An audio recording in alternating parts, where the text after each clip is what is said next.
ಬೆಂಕಿಯಂತಾದ ಬಿಸಿಲಿಗೆ ಅಕ್ಷರಶಃ ಕಂಗೆಟ್ಟಿದ್ದಾರೆ ತೊಗರಿ ನಾಡಿನ ಜನ. ಒಂದು ಕಡೆ ರಾಜ್ಯದ ವಿವಿಧ ಭಾಗಗಳಲ್ಲಿ ಮಳೆ ಆಗ್ತಾ ಇದ್ರೆ ತೊಗರಿ ನಾಡಲ್ಲಿ ಮಾತ್ರ ವಿಪರೀತ ಬಿಸಿಲು ಬೆಂಕಿಯಂತೆ ಆಗ್ಬಿಟ್ಟಿದೆ. ಜನ ಕಂಗೆಟ್ಟು ಹೋಗಿದ್ದಾರೆ. ಈ ಬಿಸಿಲಿನ ಬೇಗೆ ತಡ್ಕೊಳ್ಳೋದು ಹೇಗಪ್ಪ ಅಂತ ತಲೆ ಮೇಲೆ ಕೈ ಹೊತ್ಕೊಂಡು ಕೂತಿದ್ದಾರೆ. ತೊಗರಿ ನಾಡು ಕಲಬುರಗಿ ಜಿಲ್ಲೆಯಲ್ಲಿ 45 ಡಿಗ್ರಿ ಸೆಲ್ಸಿಯಸ್ ತಾಪಮಾನ ದಾಖಲಾಗಿದೆ. ಬೆಳಗ್ಗೆ 8 ಗಂಟೆ ಆಗ್ತಿದ್ದಂತೆ ಶುರುವಾಗ್ತಾ ಇದೆ ಉರಿ ಬಿಸಿಲು.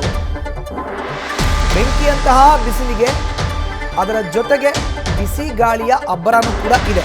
ಆಬ್ವಿಯಸ್ಲಿ ಭೂಮಿಯೆಲ್ಲ ಕಾದೋದ್ಮೇಲೆ ಬಿಸಿ ಗಾಳಿನೇ ತಾನೆ. ಉಸಿರಾಟಕ್ಕೂ ಬಿಸಿ ಗಾಳಿ, ಮನೆಯಿಂದ ಹೊರಬರೋಕ್ಕೂ ಕೂಡ ಭಯ. ಮಧ್ಯಾಹ್ನದ ವೇಳೆಗೆ ಕಲಬುರಗಿಯ ರಸ್ತೆಗಳೆಲ್ಲ ಖಾಲಿ ಆಗ್ತಾ ಇದೆ.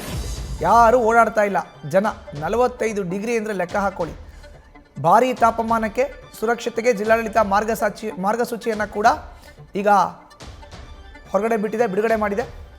ಮಧ್ಯಾಹ್ನ ಯಾರೂ ಓಡಾಡದಂತೆ ಸೂಚನೆಯನ್ನು ಕೊಟ್ಟಿದೆ. ಹೆಚ್ಚಿನ ಮಾಹಿತಿ ನೀಡ್ತಾರೆ ನಮ್ಮ ಪ್ರತಿನಿಧಿ ಬಜರಂಗಿ. ದೂರವಾಣಿ ಸಂಪರ್ಕಕ್ಕೆ ಸಿಕ್ಕಿದ್ದಾರೆ.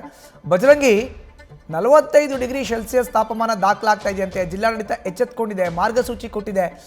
ಜಿಲ್ಲೆಯ ಜನತೆಗೆ ಮಾರ್ಗಸೂಚಿಯಲ್ಲಿ ಇರುವಂಥ ಅಂಶಗಳನ್ನು ಹಂಚ್ಕೊಳ್ಳೋದಾದ್ರೆ ಮಧುಸೂದನ್, ಕಲಬುರಗಿ ಅಂತಂದ್ರೆ ಸೂರ್ಯನಗರಿ ಅಂತಾನೆ ಕರೀತಾರೆ. ಅಂದ್ರೆ ಕಲಬುರಗಿಯಲ್ಲಿ ಪ್ರತಿ ಬೇಸಿಗೆ ಸಂದರ್ಭದಲ್ಲೂ ಕೂಡ ವಿಪರೀತ ಬಿಸಿಲು ಇರುತ್ತೆ. ಅದರಲ್ಲೂ ಕೂಡ ತಾಪಮಾನ ಸುಮಾರು 40 ಡಿಗ್ರಿ ಸೆಲ್ಸಿಯಸ್ ಮೇಲ್ಪಟ್ಟೆ ಇರುತ್ತೆ. ಆದ್ರೆ ಈ ಬಾರಿ ಒಂದು ದಾಖಲೆ ಪ್ರಮಾಣದ ಒಂದು ತಾಪಮಾನ ಕೂಡ ದಾಖಲಾಗಿದೆ. ಅಂದ್ರೆ ಕಳೆದ ಇದೇ ತಿಂಗಳಷ್ಟನ್ನೇ ಬರೋಬ್ಬರಿ 53 ವರ್ಷಗಳ ನಂತರದಲ್ಲಿ 1977ರಲ್ಲಿ 45-46 ಡಿಗ್ರಿ ಸೆಲ್ಸಿಯಸ್ ಅನ್ನು ತಲುಪಿತ್ತು. ಅದೇ ರೀತಿಯಾಗಿ 53 ವರ್ಷದ ಬಳಿಕ ಕಲಬುರಗಿಯಲ್ಲಿ ಏಪ್ರಿಲ್ ತಿಂಗಳಲ್ಲಿ ಬರೋಬ್ಬರಿ 45 ಡಿಗ್ರಿ ಸೆಲ್ಸಿಯಸ್ ಮೇಲ್ಪಟ್ಟ ದಾಖಲಾಗಿತ್ತು.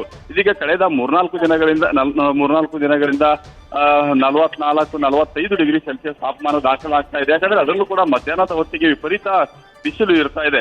ಅಂದ್ರೆ ಬೆಂಕಿ ಅಂತ ಬಿಸಿಲು ಒಂದ್ ಕಡೆ ಆದ್ರೆ ಮತ್ತೊಂದ್ ಕಡೆಗೆ ಸಾಕಷ್ಟು ಬಿಸಿ ಗಾಳಿಯು ಕೂಡ ಇರೋದ್ರಿಂದಾಗಿ ಜನರಿಗೆ ಅಂದ್ರೆ ಕಲಬುರಗಿ ಜನರಿಗೆ ಈ ಒಂದು ತಾಪಮಾನ ಸಹಿಸಿಕೊಳ್ಳೋದಕ್ಕೆ ಸಾಧ್ಯ ಆಗದೆ ಮಟ್ಟದಲ್ಲಿ ಬಿಸಿಲು ಹೆಚ್ಚಾಗಿರುವಂತದ್ದು. ಹೀಗಾಗಿ ಕಲಬುರಗಿ ಜಿಲ್ಲಾಡಳಿತ ಅಂದ್ರೆ ಬಿಸಿಲಿನಿಂದ ರಕ್ಷಣೆ ಪಡಿಬೇಕಾದ್ರೆ ಕ್ಯಾಪ್ಗಳನ್ನು ಧರಿಸುವಂತದ್ದಾಗಿರ್ಬೋದು, ಮತ್ತೆ ಅಂಬ್ರೆಲಾಗಳನ್ನ ಬಳಸುವಂತದ್ದಾಗಿರ್ಬೋದು.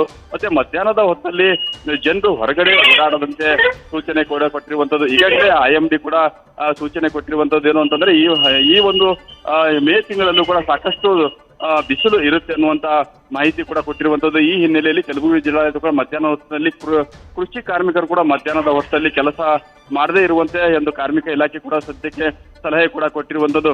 ಒಟ್ಟಿನಲ್ಲಿ ಬಿಸಿಲಿನ ರಕ್ಷಣೆ ಪಡೆಯೋದಕ್ಕಾಗಿ ವಿಪರೀತ ಬಿಸಿಲಿನ ರಕ್ಷಣೆ ಪಡೆಯೋದಕ್ಕಾಗಿ ಜನರು ಮಧ್ಯಾಹ್ನದ ಹೊತ್ತಿನಲ್ಲಿ ಓಡಾಡ್ತಾರೆ. ಹೀಗಾಗಿ ಕಲಬುರಗಿ ನಗರದ ಬಹುತೇಕ ಮುಖ್ಯ ರಸ್ತೆಗಳು ಕೂಡ ಬೇಕು ಅಂತ ಅನಿವಾರ್ಯವಾಗಿ ಓಡಾಡುವಂತವರು ಕೂಡ ಕ್ಯಾಪ್ಗಳನ್ನ ಧರಿಸಿಕೊಂಡು ಮತ್ತೆ ಅಂಬ್ರೆಲಾಗಳನ್ನು ಹಿಡಿದುಕೊಂಡು ಓಡಾಡ್ತಾ ಇದ್ದಾರೆ. ಮತ್ತೊಂದು ಕಡೆಗೆ ತಂಪು ಪಾನೀಯಗಳ ಮೊರೆ ಕಲಬುರಗಿ ಜನ ಹೋಗಿದ್ದಾರೆ. ಅದರಲ್ಲೂ ಕೂಡ ಈ ಬಾರಿ ವಿಪರೀತ ಬಿಸಿಲು ಇರೋದ್ರಿಂದಾಗಿ ಜನರು ಅಕ್ಷರಶಃ ತತ್ತರಿಸಿ ಹೋಗಿದ್ದಾರೆ. ಮನೆಯಲ್ಲೂ ಕೂಡ ಇರದೇ ಇರುವಂತಹ ವಾತಾವರಣ ನಿರ್ಮಾಣ ಆಗಿದೆ. ಯಾಕಂದ್ರೆ ಮನೆಗಳಲ್ಲೂ ಕೂಡ ಸಾಕಷ್ಟು ವಿಪರೀತ ತಾಪಮಾನ ಹೆಚ್ಚಾಗಿರೋದ್ರಿಂದಾಗಿ ಒಂದ್ ಕಡೆಗೆ ಮೋಲ್ಡ್ ಆಗಿರ್ತಕ್ಕಂಥ ಬಿಸಿ ಗಾಳಿ ಬೀಸ್ತಾ ಇದೆ. ಫ್ಯಾನ್ ಬಳಕೆ ಮಾಡಿದ್ರು ಕೂಡ ಸಹಿಸಿಕೊಳ್ಳೋದಕ್ಕೆ ಸಾಧ್ಯ ಆಗ್ತದೆ. ಹೀಗಾಗಿ ಕೂಲರ್ ಮತ್ತೆ ಎಸಿಗಳ ಮೊರೆ ಕಲಬುರಗಿ ಜನ ಹೋಗ್ತಾ ಇದ್ದಾರೆ. ಒಟ್ಟಿನಲ್ಲಿ ಒಂದು ಬಿಸಿಲಿನ ತಾಪದಿಂದಾಗಿ ಜನರು ಅಕ್ಷರಶಃ ತತ್ತರಿಸಿ ಹೋಗಿದ್ದಾರೆ. ಮತ್ತೊಂದು ಕಡೆಗೆ ಈ ಒಂದು ಮೇ ತಿಂಗಳಲ್ಲೂ ಕೂಡ ಸಾಕಷ್ಟು ಏನು ಬಿಸಿಲು ಹೆಚ್ಚಾಗುತ್ತೆ, ತಾಪಮಾನ ಹೆಚ್ಚಾಗುತ್ತೆ ಅನ್ನುವಂತ ಮಾಹಿತಿ ಇರೋದ್ರಿಂದಾಗಿ ಜನರು ಒಂದು ರೀತಿಯಿಂದ ಕಂಗಾಲಾಗಿದ್ದಾರೆ. ಹೀಗಾಗಿ ತಂಪು ಪಾನೀಯಗಳ ಮೊರೆ ಹೋಗ್ತಾರೆ. ಜನರು ಮನೆಯಿಂದ ಹೊರಗಡೆ ಹೊರದು ಕೂಡ ಹಿಂಜರಿತಾ ಇದ್ದಾರೆ. ಮಧುಸೂದನ್, ಧನ್ಯವಾದ ಬಜರಂಗಿ ನಿಮ್ಮ ಮಾಹಿತಿಗೆ.